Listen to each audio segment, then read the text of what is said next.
So here's where it all began for Triumph TRs, the TR2, launched in 53, produced till 55 when it was superseded by the TR3, and the car that spawned the whole line of TRs right up until the TR7 into the 80s. There was a TR1, but it only made it to the prototype stage, so the TR2 is really the first production TR. They combined the sort of Triumph saloon car running gear with stylish sports body, with that trademark cutaway door so you could wrestle the wheel around Alpine passes. And they were a 100-mile-an-hour car, which back in 53 was really heady stuff. And you know, they're surprisingly modern to drive today. I'm going to take this lovely example out for a spin on this beautiful summer's day and find out what it is like to drive today.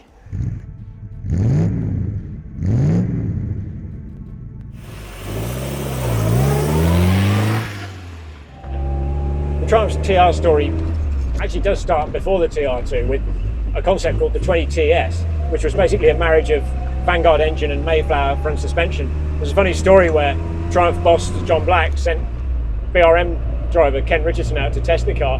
He came back, pronounced it a death trap. They went straight back to the drawing board. And the result was this, the TR2, which was a lot more successful.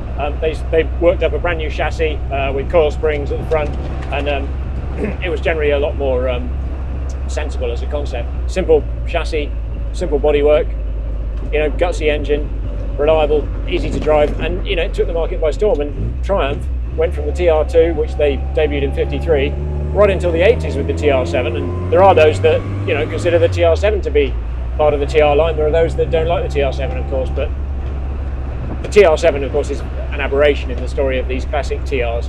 And as a car that really began the TR line of British traditional sports cars, it's fascinating to sample this example, and it is a really nice example. It's had a lot of money spent on it. You can see it's got the 4-point harnesses and the roll cage, which do make you feel a little bit more secure. Been owned by the same owner since I think 2006 or something, so you know, it's been cherished. If we folded the windscreen down, we've actually got aero screens, but even though this is a nice day, I don't fancy that too much. First thing that strikes you about the TR2 is actually how easy it is to drive, and it's really basic, you know, and it comes from a different era. You've got slot-in side screens, you know, you haven't even got seat belts unless you've got these harnesses, you know, the tiny little doors and the cutaway, and you know, you needed the room to wrestle the wheel. But actually, in many ways, it's surprisingly modern feel. They're a bit bouncy on country roads like this. You've not got much rear wheel travel with those leaf springs, but that was a traditional TR thing, and of course it doesn't hop and jump off the road.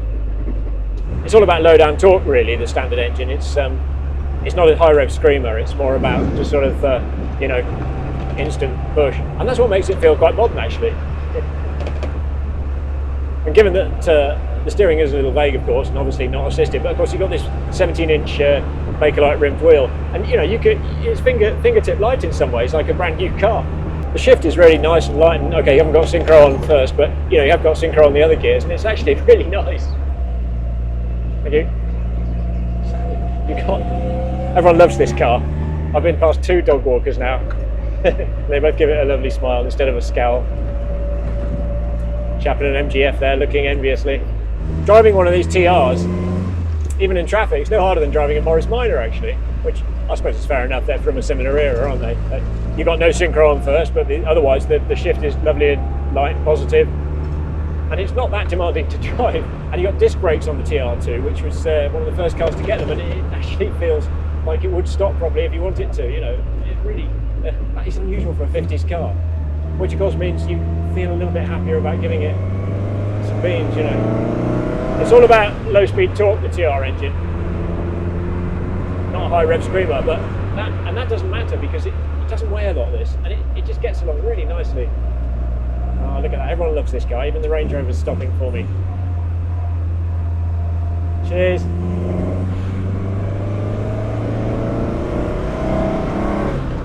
You really feel like you're driving one of these, you know, you feel like you need to know how to drive an old car.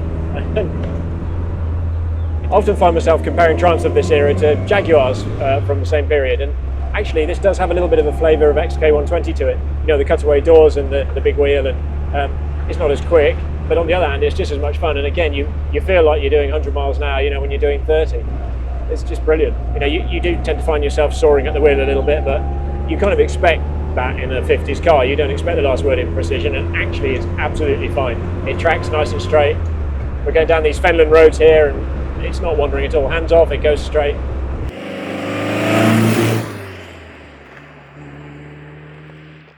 you know, it gets along all right. It does feel like a quick car, but of course I look down and I'm doing 50, not 100, and that in itself is brilliant. You know, got all the fun of a sports car without losing your license. You know, I'm not sure I fancy venturing close to that claimed 100-mile-an-hour capability, but I can see why people did. And back in the 50s, that must have been really something. And actually, I bet it would probably feel all right at that speed, wouldn't it? I think that's best left unexplored today in a car that's not mine. It's got a tremendous steering lock, this TR. Typical Triumph. It's like a London cab. I'm going to pass the same dog walker now for the third time. Let's hope she likes Triumphs. When you're living here, she probably has to. I sort of want to drive this all day, and it's a beautiful day for it as well. Just as well, because I don't fancy wrestling with the slot-in side screens. I mean, it has rained for like 6 months, hasn't it, here in Britain? We haven't even got a roof on this car. That's the definition of optimism. But I think a lot of the classic TR owners, they're a little bit like the Morgan Brigade. They don't put the roof up unless they absolutely have to. Of course, back in the day when these cars were new, you know, it was a fair amount of misogyny. It was marketed as sort of like a man's car, you know, and they were hard to drive and you had to wrestle physically with them. But actually, I don't think that's true at all. One finger on the wheel, doesn't need any particular skill. Okay, you know, if you want to go into first gear on the move, you've got a double D clutch, but other than that, you know, it is no harder to drive than a Morris Minor. This one's got some nice upgrades as well. We've also got the overdrive, which of course makes it that much more civilised for longer trips. So you just pull the knob here, and there you go. So it gives you, well, effectively 6 gears because you got it on third and fourth. If you're really familiar with the overdrives of cars of this age, you know, you can actually work them appropriately and use them like 6 gears, but it's a bit of a faff, really. Got to be careful with someone else's car, haven't you? But I feel like this car wants me to sort of grab it by the scruff of the neck and absolutely go nuts with it. I drove up here to test this in my own Honda S2000, which couldn't be more different. It's, you know, high rev screamer and very modern, and, you know, yeah, it has that same feel of, you know, drive it really hard to get the best from it. I'm not going to do that in this car. It's a customer's car.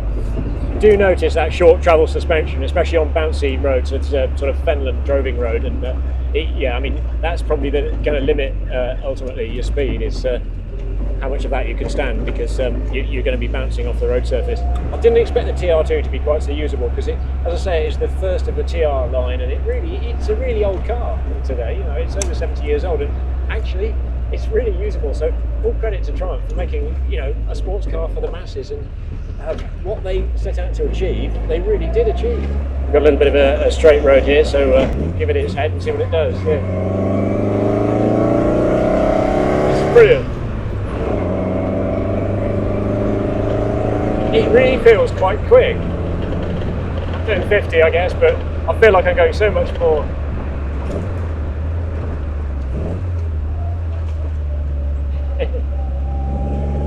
It makes you want to double declutch even if you don't have to, just because it's that sort of car. Just to prove you can, you know. I can see why the TR guys go all over Europe on rallies. It is actually surprisingly comfortable, surprisingly so. I'm amazed by this car, actually. Shame Triumph disappeared, really. But, you know, I prefer this to an MGB.